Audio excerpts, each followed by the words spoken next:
cette première accélération, avec, vous voyez, ce petit léger pif-paf, ce droit puis gauche, qui va configurer vers le mouvement. On part déjà en travers une faute. On est évidemment parti à la faute avec le tout simplement Jean-Marie Perez, tellement bas.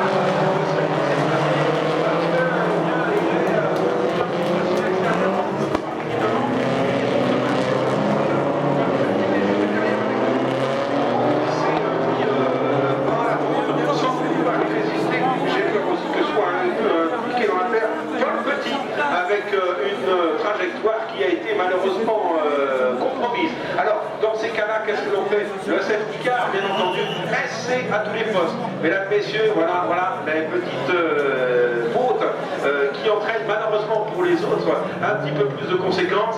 Et c'est pas simplement le cas, parce qu'aussi derrière, on en a souffert. C'est Jean-Michel qui tombe, qui lui aussi est complètement englué dans le passage ici avec ce bac à gravier très profond. Vous voyez comment le circuit désormais sous safety car, les choses peuvent aller très vite avec, on l'a bien vu, un survirage léger de Jean-Marie. On est passé un petit peu à un moment où la voiture n'a pu résister entre son attaque au sol et les images que l'on revoit en ce moment aux écrans nous le permettent de le montrer.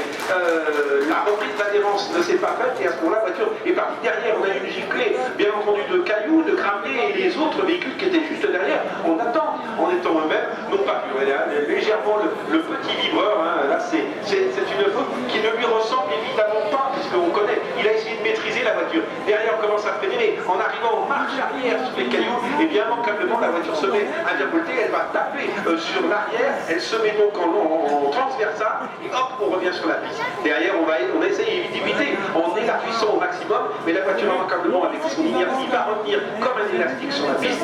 Et par conséquent, la collision est assez probable, mais elle ne peut qu'avoir lieu dans cette circonstance. Là, c'est véritablement ce